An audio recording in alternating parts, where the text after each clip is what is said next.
La Côte d'Ivoire accueille la 48e session ordinaire du conseil d'administration de l'école inter-État des sciences et médecine vétérinaire de Dakar, l'EISMV. Quelle politique et stratégie pour le financement durable de l'EISMV de Dakar? C'est autour de ce thème que les experts de la médecine vétérinaire ont échangé. Une rencontre qui permettra de contrôler et de vérifier les activités et les points vitaux de l'institution pour opérer des choix stratégiques. La session de workshop a permis de faire des recommandations pour un meilleur fonctionnement de l'institution.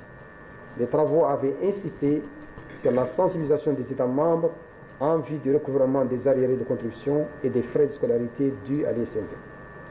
Ceux d'Abidjan viendraient en appui pour faire le point et tirer les éléments d'approfondissement pour mieux affronter l'avenir et le bâtir.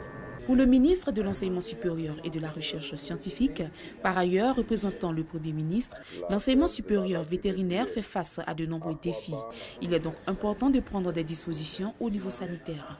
La sécurité sanitaire de nos pays et du monde est menacée par la progression de la résistance aux antimicrobiens et par l'émergence et la réémergence des maladies infectieuses animales et humaines, telles que la grippe aviaire, qui est un virus hautement pathogène, et plus récemment les virus hémorragiques virales, comme la maladie à virus Ebola, dont les conséquences sont souvent dramatiques pour les vies humaines et animales, pour l'économie de nos pays et pour la sécurité alimentaire et nutritionnelle. Le nouveau PCA de l'EISMV, Albert Mabry-Touakeus, a invité les pays membres à s'acquitter de leur engagement financier afin de consolider les acquis et assurer le développement et la modernisation de cette école. Créée en 1968, l'école inter-État des sciences et médecine vétérinaire de Dakar est un établissement public à 15 États membres francophones d'Afrique de l'Ouest, du Centre et de l'Est.